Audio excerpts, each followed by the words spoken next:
All right. Hello, everyone. Welcome again to Neuro Fundamentals, where today we are going to be doing a lot of isometric exercises, and we'll talk through kind of why they can be beneficial. The reason I'm choosing this one for today, I've been given a lot of lectures around the place, and for some reason, I guess it's just all the different topics that I've been bringing up. Isometrics comes up almost every time, and actually the reasons for training it, the benefits for training, lots of different types of isometrics are kind of really profound and big. So I figured, why not just do a whole fundamentals day where we talk through these exercises. So basically, if you don't know what I mean by isometric, just think any kind of strength hold where some part of your body has to stay really, really still. Okay. So like, let's say a bicep curl where you do the curl, you've got the heavy weight in your hand, and now you've got to hold it exactly here. So you're not going to move in and out. It's just going to be a still hold. Now, every time I say the word still, that's actually a bit of a lie, because while you're trying to hold one position and not have any movement, what's actually going on is all of the surrounding muscles. So the classic example here would be the bicep and the tricep are actually having to work and figure out exactly how much tension each one needs to give. And a little bit like if you've ever seen someone trying to balance on one foot and their ankles shaking side to side, or when people do handstands and you see lots of pressing, that's a really extreme example of where these muscles haven't quite figured out exactly how much power to give. And it sounds like that wouldn't be complicated. Like, once you figured it out, shouldn't it just stay like that? But also don't forget that as you're contracting a muscle or as you're relaxing a muscle, the muscle spindle in the middle is going to start running out of energy. So suddenly you need to send more and more energy there. You've got to send exactly the right amount.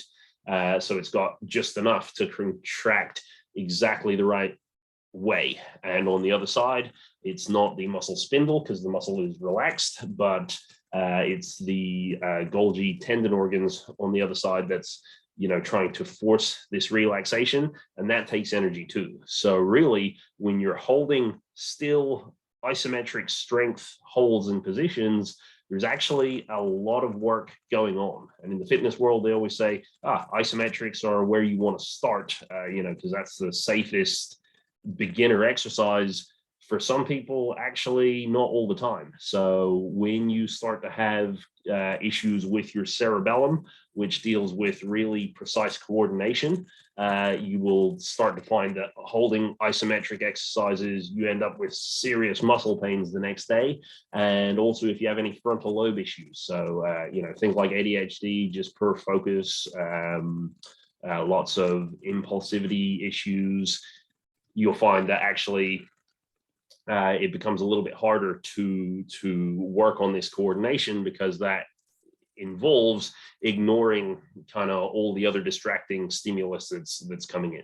So that's kind of the background. Now I just want to go through a bunch of different isometric holds that we can do. All of these are going to be really good for your cerebellum, and that is really only a good thing. So your cerebellum will make you more precise, more coordinated in your physical movements, also in your thoughts. So if you find you tend to have high levels of anxiety, you kind of ruminate on the same thoughts over and over again, you might actually find by putting strength holds in your body, you can start to see these reduce. So that's what the whole session is based around. As always, figure out which ones of these you are not so good at, and then I would recommend that you work on those throughout the week. So if some of these are really easy, don't worry about it. The ones that are particularly tough are the ones that you want to be working on.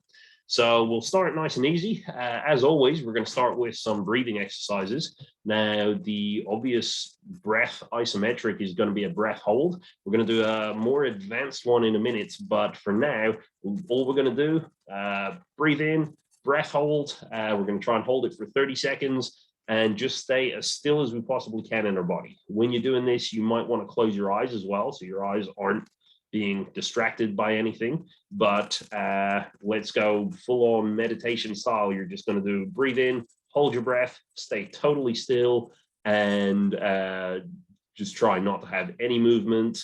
Try not to be too distracted by your surroundings. That's basically it. So we'll give that a try in 3, 2, 1, breathe in and hold. And we're holding that for 30 seconds. So I'm just going to keep talking because I find it really weird. I find this weird in a group setting when I'm actually in front of a bunch of people, when I'm just trying to be really quiet. But when it's just a camera in front of me, I feel even more weird still. So you've got 10 seconds left. Just keep that hold. And we will stop in 5, 4, 3, 2, 1, and there we go. That's 30 seconds. Now, 30 seconds, I would hope everybody's finding it quite okay doing a 30-second breath hold. If not, this is one that you probably really want to be working on. So kind of the average breath holding time in most humans, 30 seconds to about 2 minutes. I really recommend everybody wants to be further up in that 2-minute mark. We're going to do 30 seconds again, but we're just going to make it a little harder. This time I'm going to ask everybody to stand up. Shift this back a little bit, save me having to go so far back. Yeah, so we're going to stand up. We're going to do another 30, and it's the same thing. So just stay totally still the whole time. And we will go 3, 2, 1, and breathe in and hold. And we're going to hold that for 30. So nice and still. Again, close your eyes if you want to. If you like, now's maybe a good time to do a bit of a body scan and just, feel what's going on in your body. Does this feel calm and relaxing when you're trying to not move and not pay attention to anything in your surroundings? Or is it super stressful? Either way, we're still just going for a breath hold. We're trying to get those muscles around your rib cage to do a bit of an isometric hold. That's 30 seconds and relax. We're going to do the one more in just a minute. So bear with me. I'm actually going to raise up camera so it doesn't look so weird. Where I am. Okay, how's that? Perfect. Okay, so this time we're going to do one more. And what I'd like you to do this time is get yourself into a challenging balance position. So again, if we're going for a balance, it's also an isometric hold. Even if you find part of your body's moving a lot, the idea is we want to be eliminating that as much as possible. So balance can be anything. You can just put your feet together, and that's going to be more of a balance challenge than standing with your feet apart. If you want, you can go right up to one leg. You could even lift up on your heel and see if you can hold that. It's going to be a 30-second balance. Whatever you're comfortable with, you're going to breathe in and hold. Some of you might be familiar already. A few weeks ago, we did a very similar exercise. So you're going to start in 3, 2, 1, breathe in and hold. And that's 30 seconds. Again, staying as still as possible. Should have said it already, doesn't really matter which leg you use. We're not interested in anything else in the body. Just can the muscles actually hold you in place for the breath hold? And again, this shouldn't be very difficult. This is a sort of introductory exercise. If it is difficult, there's 30. You can relax and stop. Then we want to definitely be working on this. Okay, so next isometric exercise we are going to look at. This is going to be a more intense breathing exercise. Okay, weightlifters use this all the time in a little bit of a different way, but we call it a Valsalva maneuver. And that is basically where you try to breathe without actually taking any air in or out. Okay, so as I said, weightlifters use this. You'll always see in the weightlifting videos when they go to pick something up and you see that kind of that they push into their mouth. They're actually trying to exhale as hard as possible, and that exhale is going to fire all of their extensor muscles down their back and allow them to stand up. We're actually going to do a little bit of a different version to begin with, and that is the restricted inhale. So to do this exercise, you are going to you can breathe in or you can breathe out. It doesn't really matter. and you're just going to close your nose. You're going to close your mouth. Doesn't have to be with your hands, but that can help quite a bit. And then you're going to try to inhale as hard as you can. So you're going to, with that forceful attempt to inhale, you'll feel some muscles somewhere around here. For most people, it's kind of down the front, but all the muscles that normally control your inhalation and your breathing are going to try to contract, and they're going to contract really hard. And when no air comes in, they're going to want to work even harder. So I'll let you try that in your own time. You're going to do a few rounds. This one is normally not as fun as just the breath hold. So we're probably not going to be getting to 30 seconds, but whenever you're ready, it's cover the nose, cover the mouth. And just keep going for as long as you possibly can. Again, paying attention to which is the area that feels like it's in trouble first, okay? So even from right there, and from what I was talking about in last week's session, I'm feeling it on my right SCM straight away. You know, I'm pretty sure these muscles could hold that for as long as I'm able to go without breathing, but that neck was starting to feel a little crampy there, and I only did, what, 3 seconds max, maybe, probably not even that. Have another 1 or 2 goes if you haven't already. If you want, you can try without, you know, the physical action of covering your nose, and just see, is that possible? For some people, actually find it's almost impossible not to breathe in through your nose if there's nothing covering it. Again, that's something you probably want to be able to work on, because it's just a sign that these muscles are not working very independently from each other. So if you're unable to stop the airflow, that can be a problem later on as well. Cool, and then we'll try it the other way. So we'll go for kind of the more weightlifty option. When we're doing it, we won't worry about, so a lot of the time people will say you want to breathe in, breathe out a little bit, and try to exhale really forcefully. If you want, you know, you can go straight into that. For us, we're just going to go from wherever feels comfortable. So either from breath in, I genuinely find this easier just from a relaxed position, and go from here. So again, it's cover the nose, cover the mouth. You can do it physically or not, and just try to exhale all your air out, even though you're not able to. So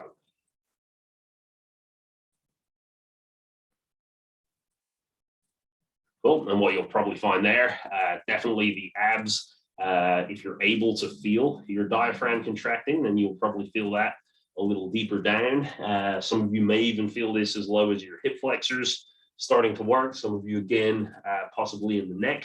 But what you'll probably find is this feels almost like what people say when they say engage your core or tense your abs. You'll probably feel something like that. Try one more time if you haven't already, just to really get that forceful exhale. These exercises, by the way, can, as well as, you know, picking up heavy things in range of motion, flexibility training, they can be really useful as well. So I will normally recommend the inhale for anything where you need to bend forwards, and you can try that now if you want. You can do the restricted inhale and then see how far down can you reach to your toes. Try out a split or something like that and see, does it get any better? And similarly for the extension, you can do exhale, forceful exhale with nothing coming out, and then just see what is your back extension like, and does it improve any? So there we have our breathing exercises, kind of a bit of a cheap breathing exercise since it didn't completely involve breathing. All right, now I've got a camera that's very far away from me, but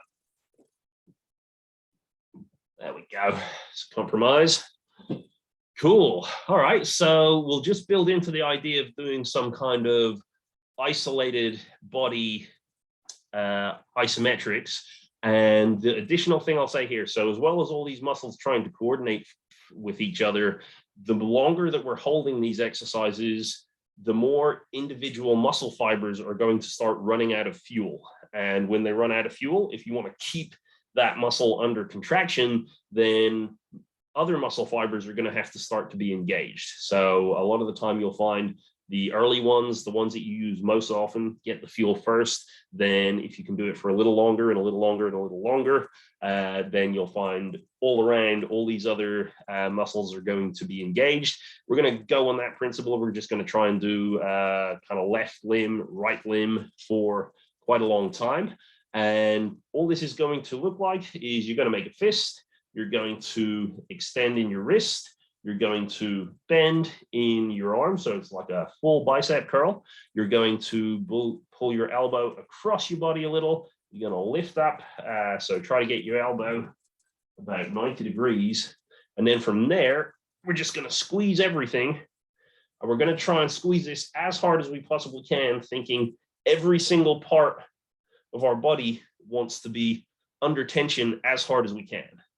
Okay, and you'll notice I'm seeing a lot of shaking here already. So this is a good sign. I was supposed to be practicing this actually for a speed cubing event that I'm training for at the minute. And this is probably a sign that I need to be doing a little bit more. But if you're really concentrating on tensing everything all at the same time, you're probably going to find it, first of all, it's very uncomfortable. Secondly, you're going to get a lot of shaking. Okay. But we'll just keep going with it. I'm going to ride this one out with you because it doesn't involve breathing, and I can kind of show what tends to happen. I've sort of calmed down. What I'm going to say is more likely is when you calm down, you're probably not getting better at it. You're probably just relaxing something. So try to pay attention to what could be under tension that isn't. And there we are at a minute. We're going to try the same thing on the other side. So again, this one's just quite good for multiple muscles and just depriving the area of oxygen. So it requires more oxygen. Another way you see that people do things like this is with blood flow restriction, where they put little bands over, and usually they do some bicep curls to try and make the biceps nice and big. But for any dexterity task, this can be really useful as well. Put the bands on. You can go for about 10 minutes normally, doing whatever kind of grip work or, as I said, dexterity work. And again, the muscle fibers you use most frequently will be fueled first because there's a restriction, because it's cut off. They will start to fatigue early, and then your brain's going to start trying to fuel other muscle fibers to help you keep that contraction. We're going to move on to the other side now, and it's going to be the same thing. So if we remember, it was a fist. We're going to extend in your wrist. You're going to do that full bicep curl, get your shoulder to about 90 degrees or so. You're going to bring your elbow just slightly across, and then we're just going to squeeze, squeeze, squeeze, squeeze, squeeze as hard as you possibly can. And we're going to time that for about a minute. So again, same thing. This one, actually, I feel like I'm squeezing as hard as the other side, and you see, and we don't have this shaking going on. So what's the deal here? Is this side weaker, or is this side stronger than the other one? Actually, in terms of muscle and power, I don't notice huge differences. In terms of coordination, though, I do actually notice quite a significant difference. That was a mess.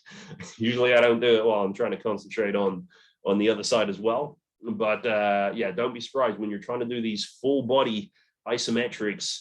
It's not always a deficit in strength that is your downfall. More often than not, it's the fact that you're less coordinated on that side. Your cerebellum is having a harder time doing its job. Okay, I've definitely relaxed in this. This is not as much as I was doing before. Just keep trying to squeeze it. And there is 1 minute.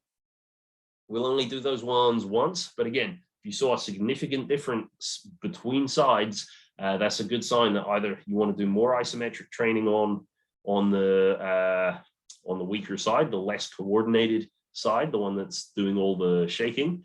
That could be grip strength, so hanging from something. It could be just doing this exercise, or it could be, as I said, something where you need to be highly dexterous at the same time, and that will at least activate the cerebellum, and all those muscles will have a slightly easier job moving around. So just an option. Okay, we'll move into one more kind of isolated one. This is going to be really useful for activating a nerve in your body called the vagus nerve. And this is the nerve that connects all of your internal organs to your brain, essentially. So while we're getting this cerebellum activity and we're doing this coordination work, the other thing that's going to be happening here is your vagus nerve is going to activate a little harder. So you get a big interoceptive stimulus. That just means you get better communication between your internal organs and your brain. Why is that important? Why is that useful? Well, every time you go to do something physical, your organs and your cells all need to know about it. If you're about to go for a run, your brain needs to know that all the cooling systems in your body need to get ready. If you're about to go talking, your brain needs to know that your all the cells and around the muscles in your larynx need to be better hydrated or need to be better lubricated.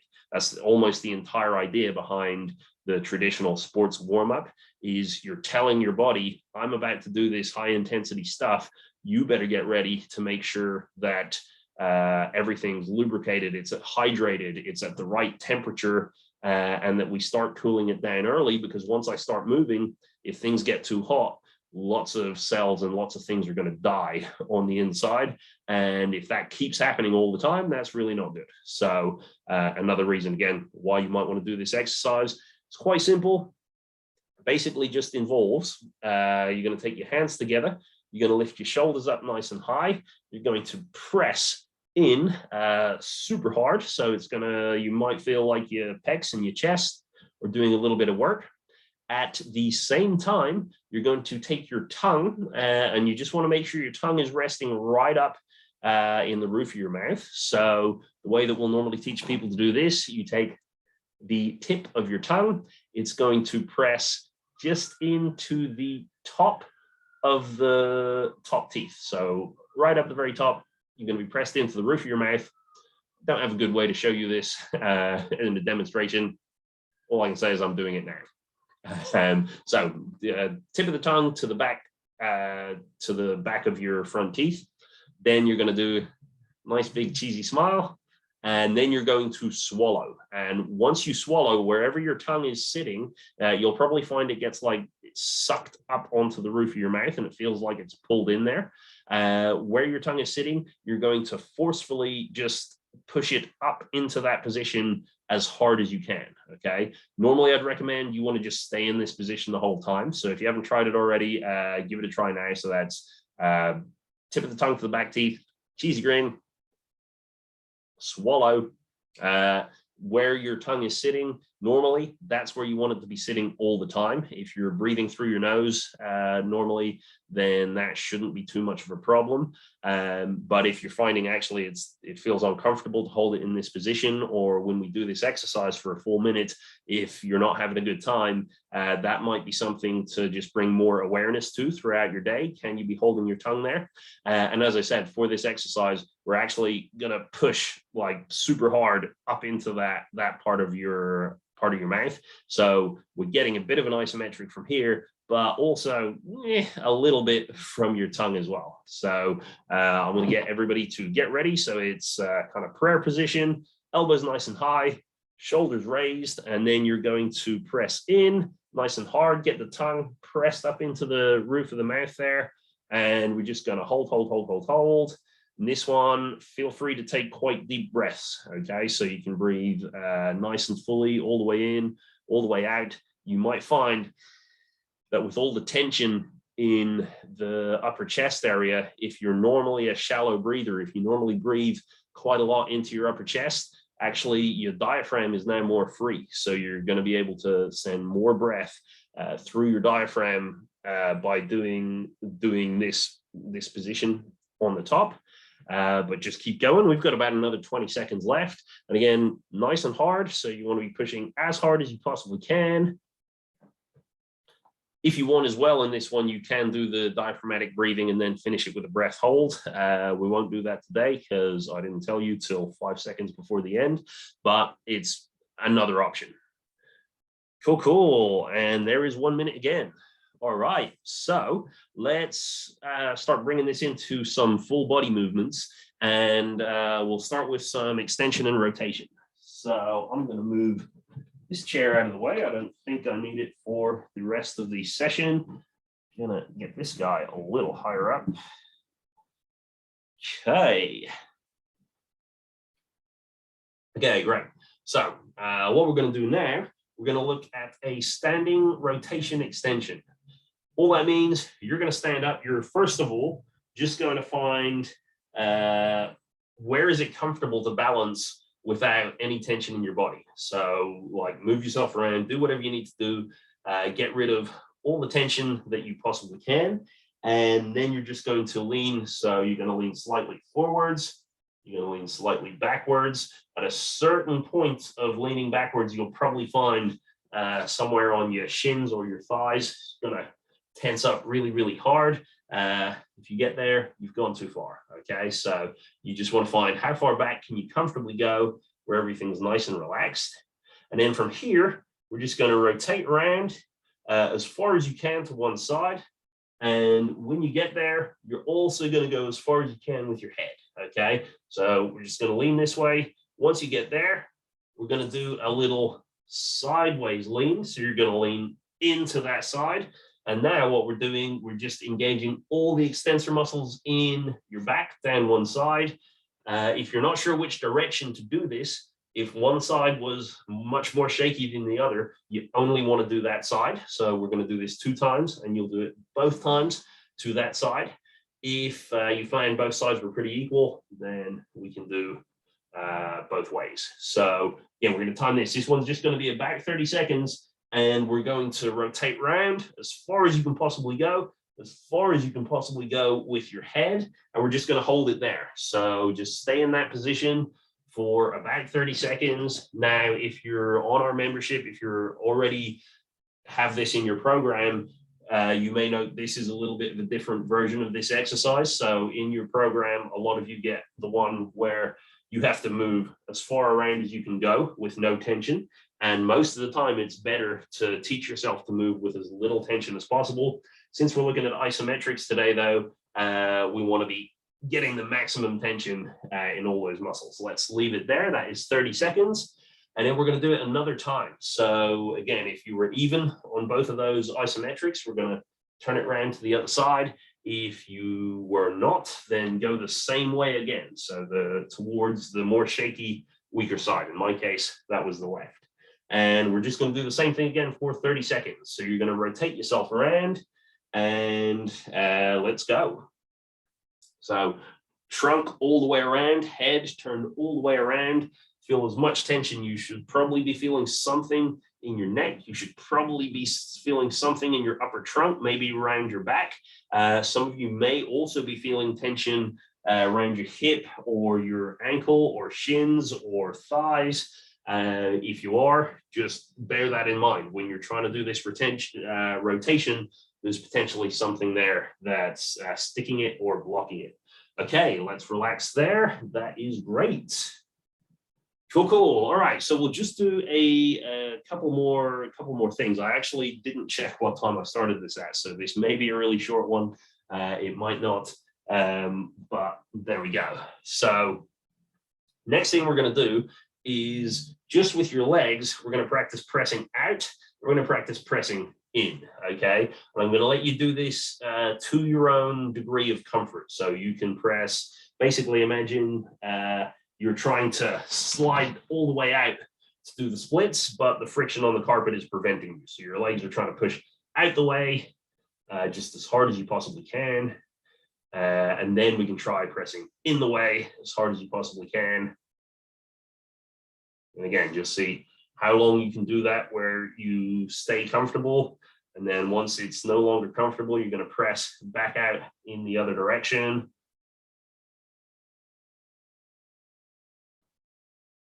Then what we can do, once you've tried both of those, we can go to a small lunge. So you're just taking one step in front with one leg, and we're going to do forwards and backwards. So now you're going to push your feet forwards and backwards away from each other as hard as you can for as long as you can, trying to keep the upper body relaxed while the lower body is under tension. And then we're going to swap the directions. So now my feet are going to try they're still going, one's going forwards, one's going backwards, but now they're trying to come closer together. And again, we're just holding this for as long as it feels comfortable. And the goal on this one is relaxation in the upper body with tension in the lower body. Because again, sometimes this is something that we want. Okay, and then we'll swap legs over. And we're going to do the same thing. So it's going to be pressing away from each other, forwards and backwards, keeping relaxed. If you want, you can wave things around and see actually, do you still have a pretty good range of movement while you're putting a bunch of tension on one side. Pay attention as well. Do you feel it really specifically in one spot? We won't look too much on kind of troubleshooting that, but it is worth knowing, you know, so for me, if I feel it right on the outside of my quad, maybe that is where I want to work on a little bit of mobility, because that's going to be the weak point, the drop-off point. It doesn't necessarily mean that's the problem. That might be the only bit that's moving well. The problem could be up in my hip. But as an immediate troubleshooter, wherever you feel it, if you work a bit harder there, improve its ability to move, it's going to be able to take more load. But also bear in mind, it might already be taking a ton of load because nowhere else is working correctly. Beyond the scope of this video, I'm rambling. Okay, cool. Then what we'll also do is now we're going to add some tension with the hands. So you're going to take your hands, you're going to press them into your side as you press in, and we're just going to do these nice and quickly. So we'll do for about 10-15 seconds or so. If you want, if that's really uncomfortable, you can do hands on your hips and kind of push them in that way. Again, this isn't so, we're going to build this into an exercise. This isn't so much like this is a specific one that you want to try, but it'll lead into what I want to explain in a second. And then the final one, whatever you're wearing. So we're going to do pushing out. And if you've got pockets, then you can pull on the way out. If you don't have pockets, you can go into your waistband, so you can get your thumbs dug into your waistband. You don't have a waistband, if you're doing this naked, more power to you. I don't have good advice. Maybe you can do like an acrobat's grip on your arms and try and pull them apart. But whatever you can get working, just push in upper body, lower body out. Okay, cool. Once you've had a try at that, the other thing that can be quite interesting and fun to try with isometrics that can be really good for skill acquisition later on down the line is varying levels of tension. Okay, so when we've been doing all these, we've always just said go as hard as you possibly can and just hold as hard as you possibly can. A lot of the time in different sports and different activities, as hard as you can just uses up energy and doesn't give you any additional benefit. So the other thing that you want to be able to do is move up in levels, so add tension to varying degrees.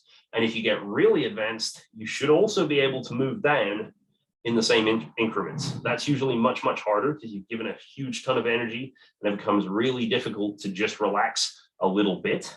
But we're going to try that just with these pushing and pulling exercises. Again, these exercises specifically, you can try them like this if you want. They can be a little bit helpful. But where I'd really recommend it is if you have any kind of strength drill, you know, if it's a handstand exercise, you're training to be a hand balancer, people have probably told you want to squeeze your legs together. Well, now you can train that varying degrees of tension, okay? You know, if it's archery that you do, I know there's a few archers on here. If it's what other kind of weightlifting that you do, you know, before you pick it up, can you actually go through different stages of tension to pick up? And when you put it down, can you put it down and then ease off in increments? Okay, so the way this is going to work is basically you're going to be pushing. We'll start pushing in because that's just a little easier to do. And the idea is we're going to go level 1, level 2, level 3, level 4, level 5. So when you begin, you're going to push in, and you only want to be pushing in at whatever level 1 is. So level 1 is 1/5 of your maximum output. 20% of your maximum output that you can push at, you're going to be pushing at level 1. Okay. This might take you a little while to figure out, but that's the point of running through the exercise here. Then we're going to move to level 2. So now we should be at 2/5 or 40% of the maximum you can possibly push in with both the arms and the legs. Then we'll push to level 3. Then finally, we will go to level 4. Finally, that's not finally, level 5 is finally. And then to level 5, got one more, and man, I overdid it on level 4. Cool, cool. And then just relax. So that's the easy version, is building it up on the way in. And as I said, you can train it like this, but more helpful if you make it specific to whatever kind of sport or training that you do. Now we're going to do it the other way around. We're going to go from level 5 to level 1. And generally, people find this much, much harder. They find it really difficult to imagine what 20% less is, especially if there's no visual mark or indicator of what that looks like. So we're going to start. You're going to press in all the way to level 5. And then you're going to try to relax it to level 4. Hopefully you've done that, and you're going to be able to go to level 3.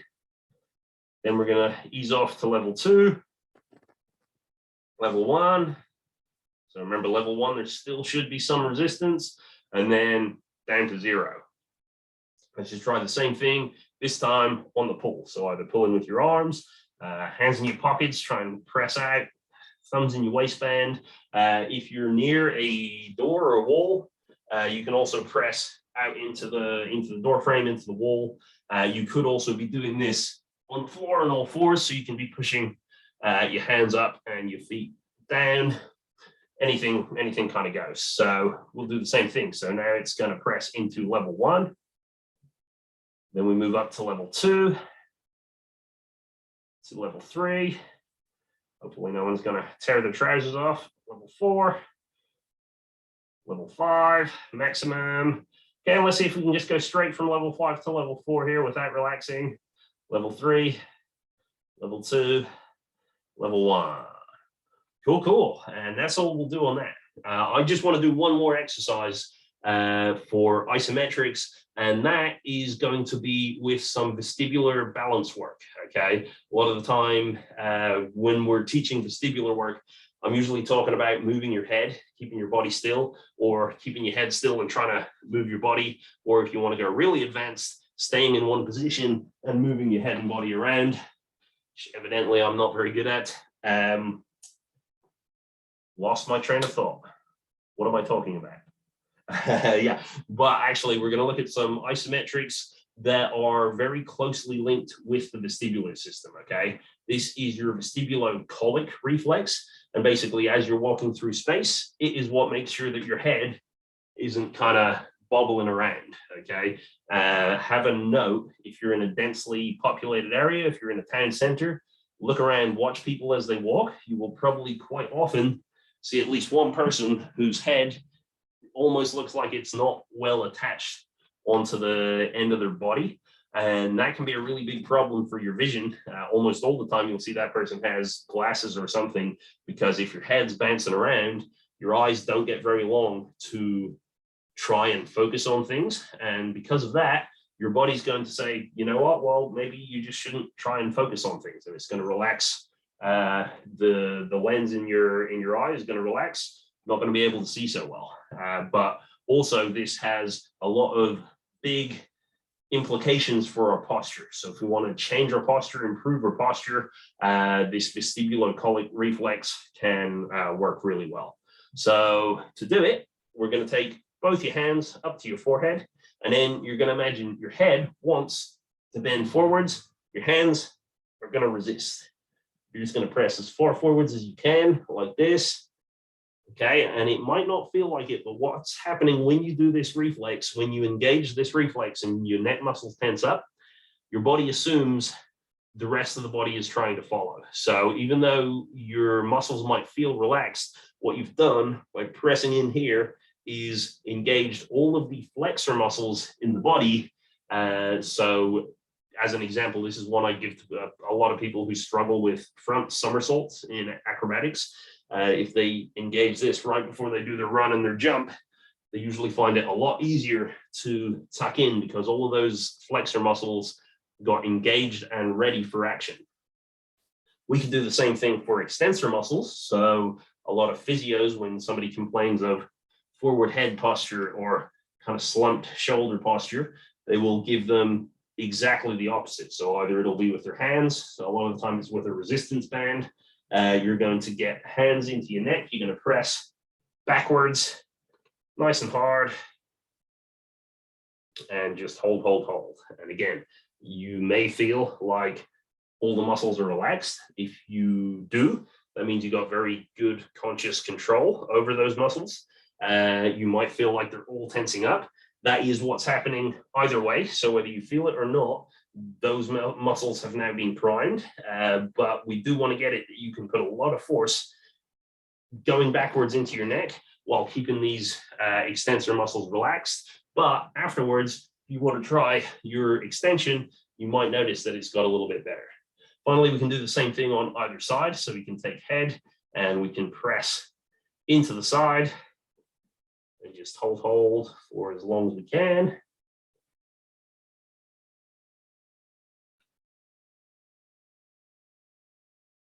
And then we'll do the same thing on the other side.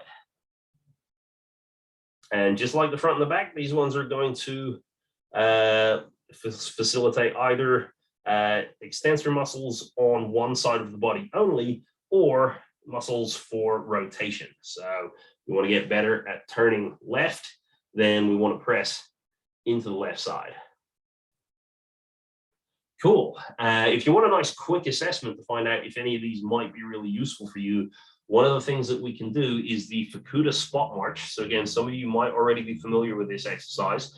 What it is you're going to close your eyes, you're going to lift your knees up nice and high. So ideally your knees are going to hip height, and you're going to do about 30 marching steps. Okay, so 30 steps, knees up high. The idea is after your 30 steps, you're going to have a look at where you are, and you should be in the same spot. So up to you if you want to put a little marker. I could put my phone down. I wasn't worried I was going to stand on it.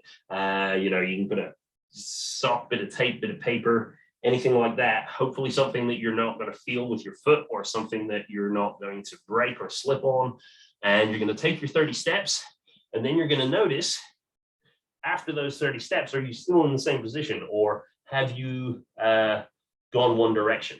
Okay, the direction you go in, not all the time, but most of the time, is the strong direction. The other direction is the weak direction. Occasionally, you will get people who their brain has picked up that this side is weak, and so it pulls them in that direction as an additional brace. Okay, so if you found you've gone forwards, you're going to try the exercise pushing back.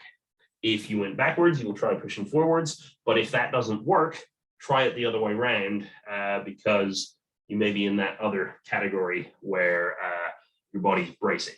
Okay, so we can do the same thing. So if you've done your 30 steps and you move forwards, then you're going to try hands to the back. You're going to press back, close your eyes. Now you're going to do those 30 steps again and see, does that additional extensor activation keep you in the same spot? Same rules go for left and right. So if you went to the left, you're going to press right while you do your steps. If that doesn't work, press left and check it out. See how you get on. All right. So as I said, I should have checked the time when I started this. This may be a super short session, or it might have been a really long one. Apologies for that. Also apologies, this one couldn't be live. But next week we will be back with a live session for anyone who would like to attend. So hope some of that was useful. Again, practice anything that was weak there. That's your week's homework. Give it a try. Regular intervals. All of it doesn't require too much equipment, so you should be able to get it done a couple of times at least in the week. And yeah, let me know if you got any questions.